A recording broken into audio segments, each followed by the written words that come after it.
ওনাদের সাথে দেখা করছি যে আপনারা আমাদের একটা সুরাহা দেন, একটা ফলাফল দেন, একটা রেজাল্ট দেন। একটা আমরা জাহাঙ্গীর গেটে, বিশিষ্ট জাহাঙ্গীর গেটে আমরা কর্মসূচি পালন করছি, প্রেস ক্লাবে কর্মসূচি পালন করছি। পালন করার পর আমাদের সরকারের বলে যে 5 কর্মদিবসের ভিতরে আমাদেরকে সুযোগ সুবিধা দেবে, দাবি মেনে নেবে, এই কথা বলে আমাদেরকে আশান্বিত করে। আশান্বিত করার পর আমাদের সেনা সদর ডেকে নিয়ে যায়। ওখানে ওনারা খুব ভালো ব্যবহার করে, কিন্তু ওনারা কোনো ডিসপোজাল দেয় না। আমরা বলতেছি আমাদের নামীয় তালিকা অনুযায়ী আমাদেরকে ডিসপোজাল দেন। সেনা সদর বলে যে 1200-1300 লোকের এখানে ফাইল জমা হয়েছে, আমাদেরকে আস্তে আস্তে করতে হবে।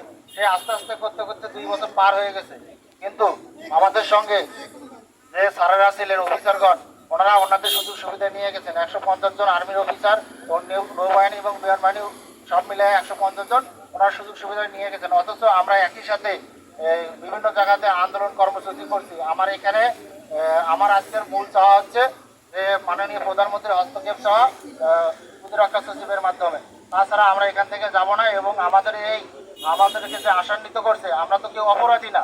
এখানে ছোটখাটো ফেসবুক, ইউটিউব, বিভিন্ন টিকটক কারণে সৈনিকদের চাকরিচ্যুত করা হয়েছে।